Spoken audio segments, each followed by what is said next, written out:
Assalamu alaikum wa rahmatullahi wa barakatuh. Welcome to ITV Studios, and we're very fortunate today to have with us at the studios an esteemed personality.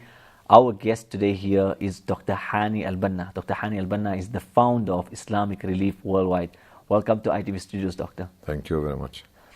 Well, Doctor, to get straight into it, as the founder of Islamic Relief Worldwide, take us on that journey from inception to where we are right now.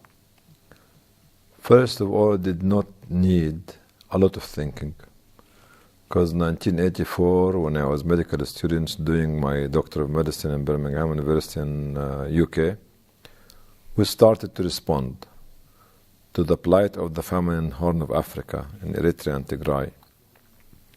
Nobody planned for it. Nobody strategized anything. No big figure were there. No big funding were there. No offices were there. Nothing of what you see in the management book to enable you to structure an organization. The only thing was there that we felt, me and my colleague Dr. Ihsan Shabib at the time, was doing PhD in chemistry, that we need to do something to help people. So we used to go from mosque to mosque, from shop to shop, from street to street, from house to house, to distribute leaflets that we made, me, himself, his wife, my wife, and to collect fund from the mosque. I used to have my plastic bag with me in front of the mosque, asking people for donation. So the big thing which we talk about it now, we should get somebody who was a VIP, we should ex-minister or ex-president or a millionaire. All this was not there. The only thing was there is acting in response for the need of the people in Africa at that time. This is how we started. Then when the organization was registered, we started to have offices in UK. Then we started to look at the bigger picture.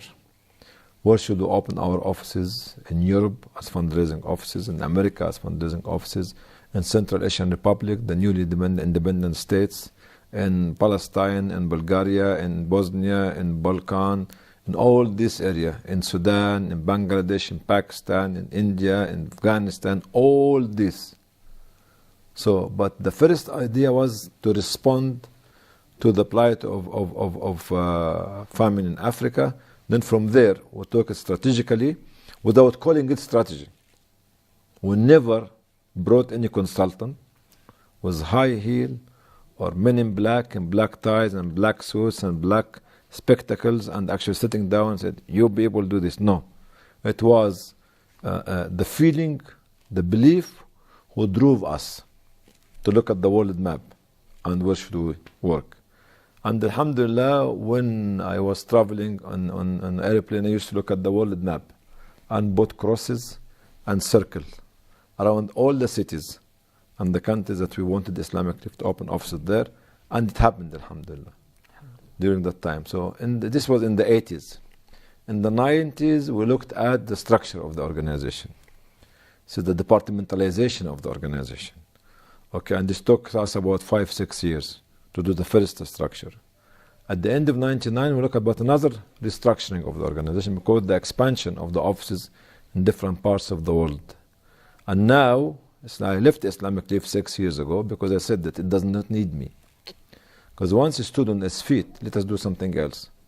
So now the organization looking at a different structured strategic level, want to bring all the family of Islamic Relief to have one family which can govern Islamic Relief.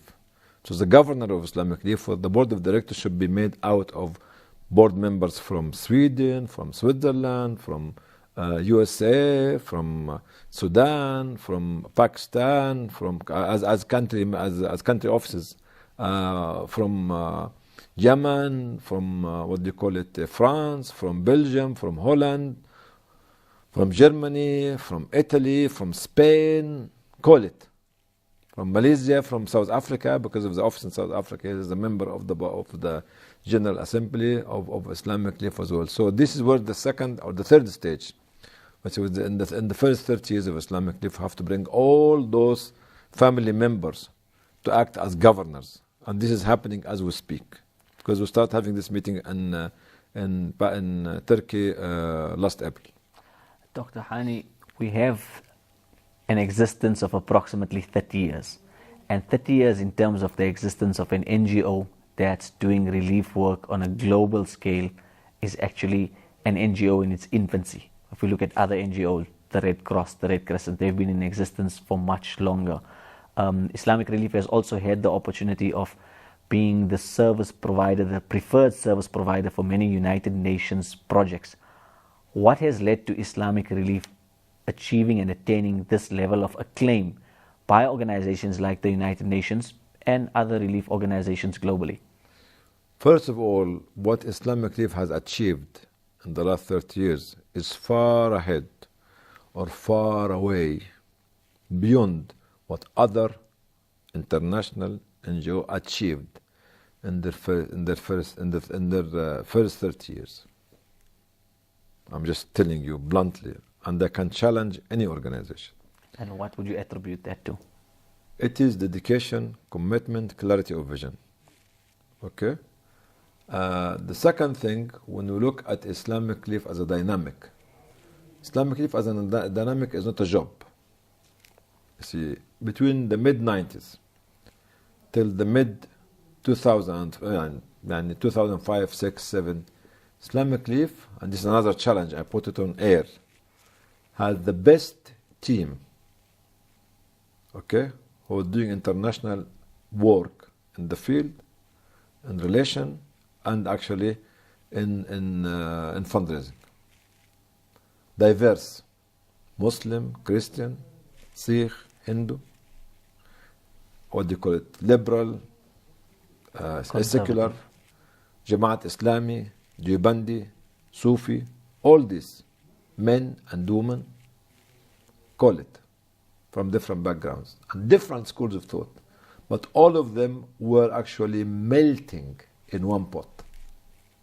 And this would actually make Islamic Relief to be one of the best chosen organization by the big organization like European Union, like UN agencies, different UN agencies, like different governments, like the Canadian government, the IRSA government, the British government, the Swedish government, the German governments. It's co-funding. Because even the South African government 2 years ago gave Islamic Relief about 19 or 20 million for Chad.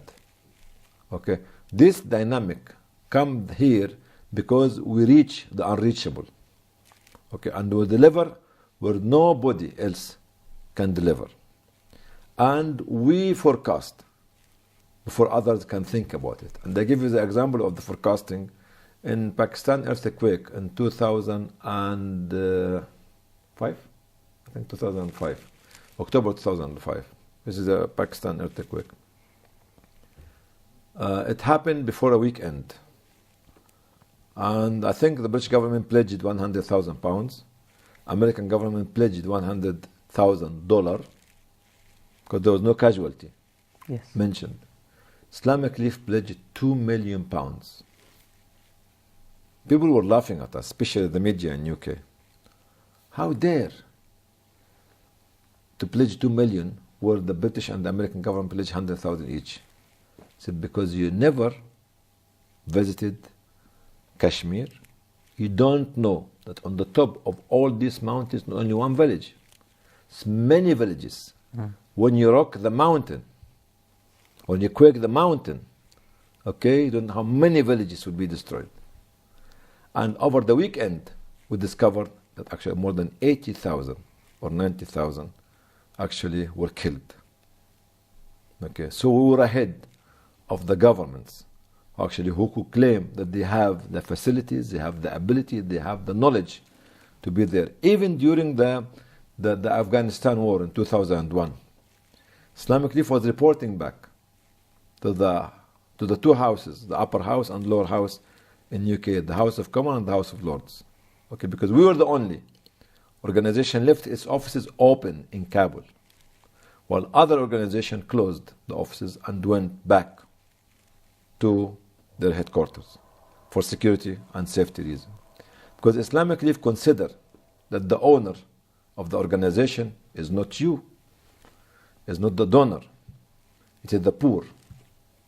When you put the poor in front of you, as your employer, you don't sleep, you don't blink, you don't actually have backache or headache or become tired. Dr. Hani, you mentioned earlier on that offices throughout different parts of the world, some fundraising offices and other relief providing offices. What's the ratio between fundraising offices and relief offering offices?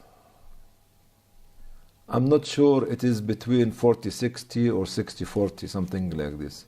Because if we talk about the relief offices, I take you to Africa, from Mali, Niger, Chad, Malawi, Sudan, Libya, Tunisia, Egypt, South Sudan, Somalia, Kenya, South Africa, what else?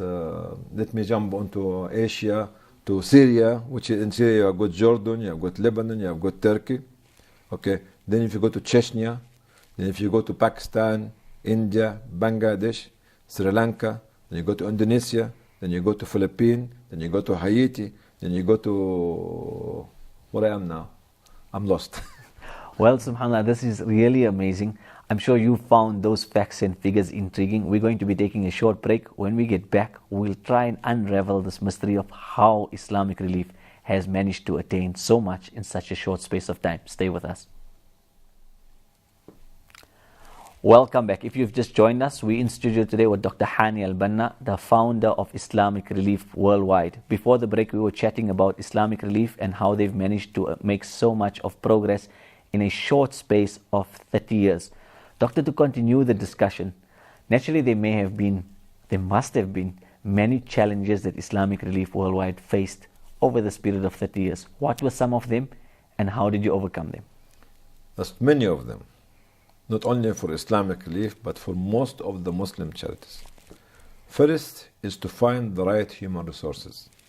Because all the young graduates, like yourself and others, do not like to work for a charity organization. Because they do not see any future in it for them, especially if it's a Muslim charity. Is there a future for them?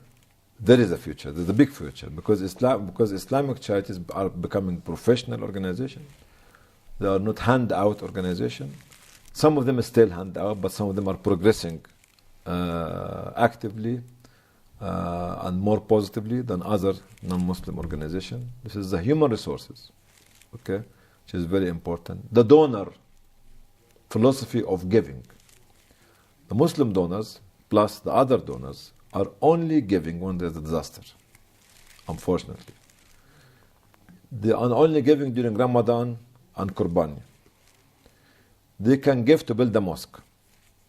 But where is the development? Where is the rehabilitation? Where is the empowerment? Where is building the capacity, building the community, building the leadership? We are far behind. Far, far, far. I can say this far till tomorrow. Behind. We are so traditional in our giving. How do we change this mindset? We have to educate the donors. One-to-one or by mass, by yourself as a media. Say, I would like to help the dead. But why didn't I help them before they die? I would like to help the victims of rape. But why didn't I help to prevent the attack of rape on young girls or young boys? So this kind of preventive medicine is not at the back of the mind of the Muslim donor. I'm just here addressing the Muslim donor who needs to have a chisel and to hammer their heads, telling them, prepare. Prophet ﷺ said, the most beloved act before him is the continuous, even is very little. No. Just very little. Give me 1,000 rand every month and let me have it from 1,000 people or 2,000 people. I will plan to alleviate the poverty in 1 or 2 villages in South Africa. Because I know that I'm budgeting. I have a plan. I have a program. I have projects. I have people to feed. I have people to employ. I have account, and all these sort of things. This is number 2. Is the mentality and the mindset of the Muslims. Okay? And their donation and their attitude.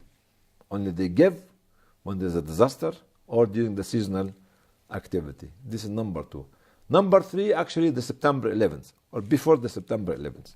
The Islamophobic attitude of certain Muslim governments, not only certain non-Muslim governments, We have to blame the so-called Muslim governments, the so-called Arab governments, as well as the others, and their attitude and their perception, their bad perception against the Muslim charities.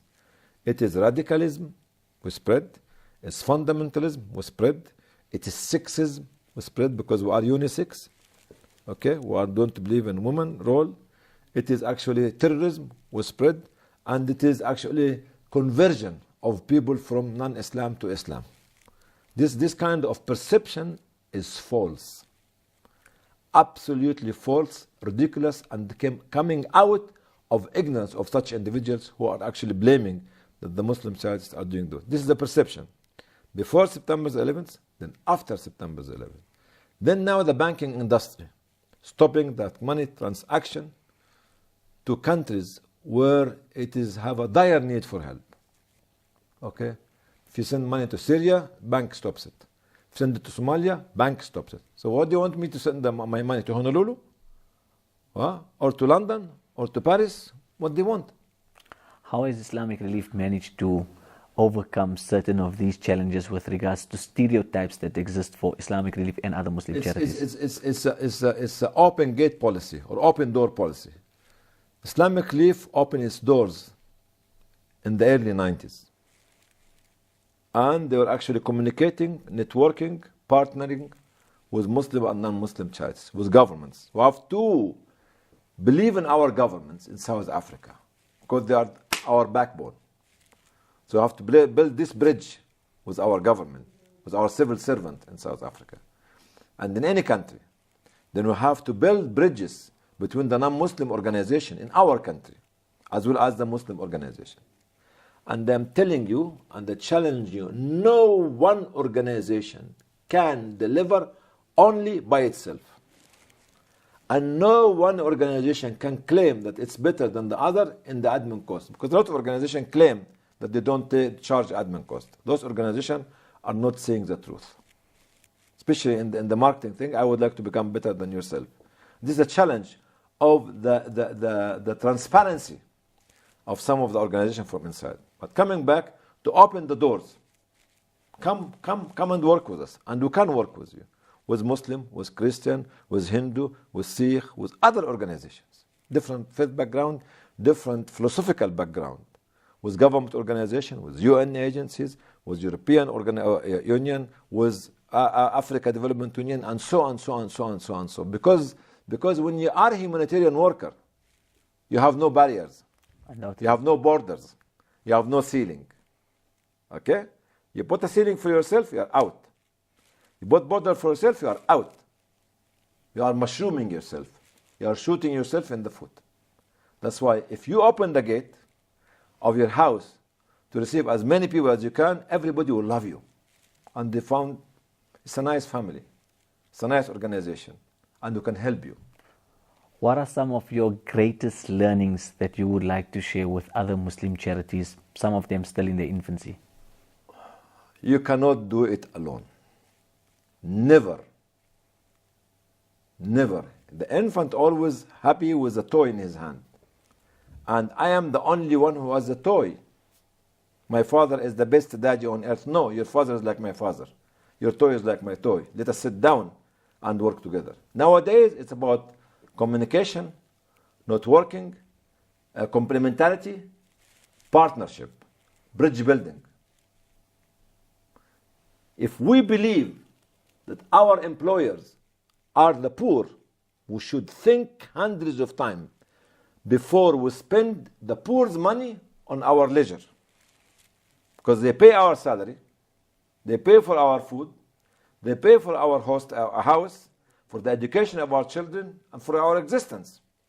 So to minimize the cost and the effort, we have to build this kind of bridges between us and the others. If we go to one village and there's 2 or 3 or 4 organizations there, why should I start from the beginning? I sit down with them, you doing water, you doing health, you doing food distribution, you doing education, let us sit down.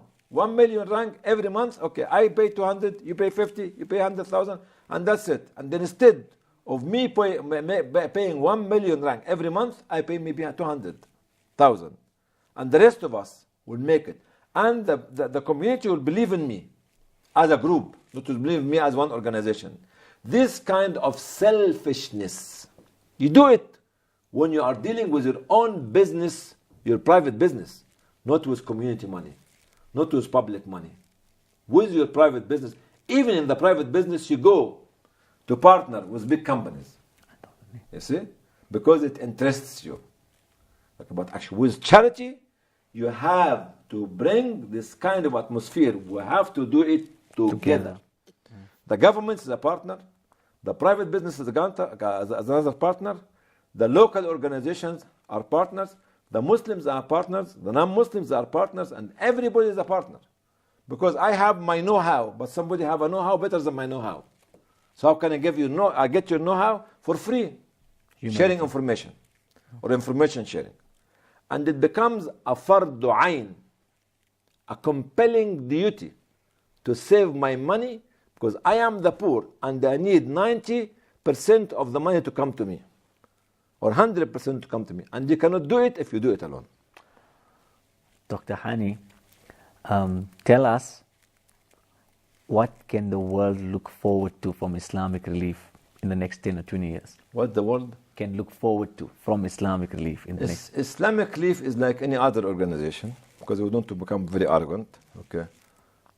The world is waiting for the role of Muslim charities to add a different dimension, to have an added value, to have a new vision, to have a new technique for delivering the aid in action, the value in action. The world now is stagnant with certain ideology and certain philosophy of thinking. So we need to change, we need to make a climate change in the humanitarian field. We need to make a climate change of the humanitarian, in the humanitarian field. And this one will bring our values in action. Okay? Our performance in action, not in shouting, not because I'm emotionally excited. So the world will accept you. And in 2 years' time, United Nations is organizing the World Humanitarian Summit in Istanbul. Okay? Just for the first time in the history of UN to organize a humanitarian summit. And the Humanitarian Forum, which I am chairman of it now, is organizing a lot of national consultation to bring a lot, as much as we can, from the Muslim churches in different parts of the world.